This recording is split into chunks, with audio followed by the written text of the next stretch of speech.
तो खेडूत मित्रों स्वागत है फरीथी एकवार आप सौनी पोतानी चेनल खेडूतनी दुनिया में। तो दोस्तों आजनी विडियोनी अंदर आपणे 7 मोटा अने महत्वना समाचार जाणवाना छीए। दोस्तों विडियोने शरू करता पहला दोस्तों हूँ आप सौने जणावी दूं कि जो आप सौ अमारी चेनल खेडूतनी दुनिया पर नवा छो तो फटाफट अमारी चेनलने सब्सक्राइब करी दो, जेना लीधे दिवसभરના कामना समाचार आप सौने आ चेनलना माध्यमथी मळता रहे। तो चालो दोस्तों आजनी विडियोने शरू करिए। तो आजना सौथी पहला मोटा अने महत्वना समाचार आप सौनी सामे आवी रह्या छे कि नवो राउंड अति भारे वरसाद।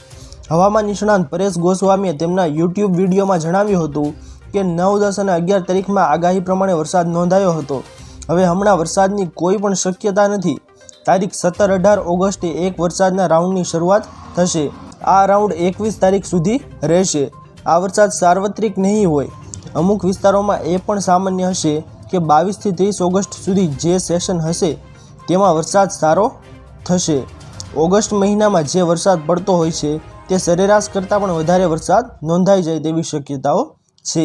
ત્યારબાદના મહત્વના સમાચાર આપ સૌની સામે આગળ આવી રહ્યા છે દોસ્તો કે મોટી સિસ્ટમ અતિવૃષ્ટિ। ઓગસ્ટ મહિનાના છેલ્લા અઠવાડિયામાં એવો વરસાદ પડશે જેવી રીતે જુલાઈ મહિનાની અંદર પશ્ચિમ સૌરાષ્ટ્ર, જામનગર, ગીર સોમનાથ, પોરબંદર, જૂનાગઢમાં જે અતિભારે વરસાદ નોંધાયા તેવા અતિભારે વરસાદો 22 થી 30 ઓગસ્ટ દરમિયાન નોંધાઈ શકે છે। અમુક જગ્યાએ અતિવૃષ્ટિ જેવો માહોલ જોવા મળે તેવો પણ વરસાદ નોંધાઈ શકે છે। ખાસ કરીને ગુજરાતમાં કેટલાક વિસ્તારો એવા છે જે વરસાદથી વંચિત છે, એવા વિસ્તારોને પણ કદાચ આ વરસાદનો લાભ મળી શકે છે। આ મોટી સિસ્ટમ હશે। ત્યારબાદના મહત્વના સમાચાર આપ સૌની સામે આગળ આવી રહ્યા છે દોસ્તો કે ધોરણ 1 થી 8 ને શિષ્યવૃત્તિ।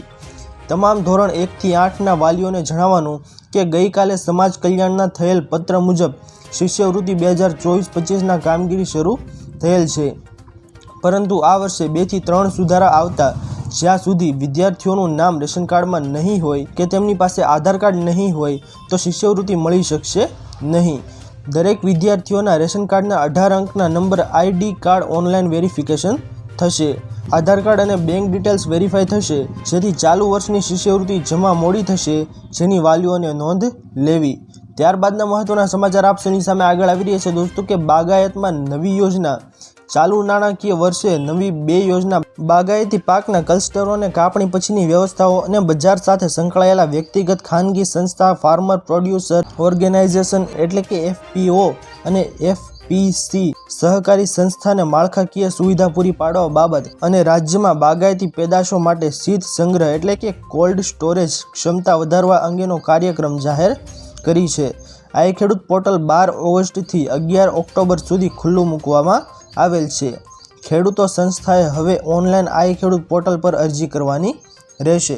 ત્યારબાદના મહત્વના સમાચાર આપ સૌની સામે આગળ આવી રહ્યા છે દોસ્તો કે રક્ષાબંધનમાં મહિલાઓને ખુશખબર। રક્ષાબંધનના અવસર પર ઉત્તર પ્રદેશમાં મહિલાઓને 2 દિવસ માટે મફત મુસાફરી કરવાનો મોકો મળશે। ઉત્તર પ્રદેશ પરિવહન મંત્રી દયાશંકર સિંહે જાહેરાત કરી છે કે રક્ષાબંધનના તહેવાર પર ગત વખતની જેમ મહિલાઓને 2 દિવસ સુધી રોડવેઝ બસમાં મફત મુસાફરીની સુવિધા મળશે। ત્યારબાદના મહત્વના સમાચાર આપ સૌની સામે આગળ આવી રહ્યા છે દોસ્તો કે ભૂપેન્દ્ર પટેલની જાહેરાત। સૌરાષ્ટ્ર અને ઉત્તર ગુજરાતના ખેડૂતો અને નાગરિકોને નર્મદાનું પાણી પહોંચાડવા મુખ્યમંત્રીએ મોટો નિર્ણય લીધો છે। સૌરાષ્ટ્રના સુરેન્દ્રનગર, રાજકોટ, મોરબી, બોટાદ, ભાવનગર, જામનગર અને અમરેલી જિલ્લાઓમાં કુલ 40 જળાશયોને જુદી જુદી 100ની યોજનાઓની 4 પાઇપલાઇનો મારફતે નર્મદાનું પાણી અને ઉત્તર ગુજરાતના બનાસકાંઠા, પાટણ, મહેસાણા અને સાબરકાંઠા જિલ્લાઓના કુલ 952 તળાવોને જુદી જુદી 13 પાઇપલાઇનો મારફતે નર્મદાનું પાણી પહોંચાડવામાં આવશે। તો ખેડૂત મિત્રો આશા કરું છું કે આપ સૌને આજના મહત્વના સમાચાર પસંદ આવ્યા હશે। જો પસંદ આવ્યા હોય તો વિડીયોને લાઇક કરવાનું ભૂલતા નહીં। ચેનલ પર નવા આવ્યા હોય તો અમારી ચેનલ ખેડૂતની દુનિયાને સબસ્ક્રાઇબ કરી અને બાજુમાં આપેલા બેલ આઇકનને પણ પ્રેસ કરી દેજો, જેના લીધે આપ સૌને દિવસભરના કામના સમાચાર આ ચેનલના માધ્યમથી મળતા રહે। તો દોસ્તો મળીએ હવે પછીના વિડીયોમાં, ત્યાર સુધી જય હિન્દ અને વંદે માતરમ।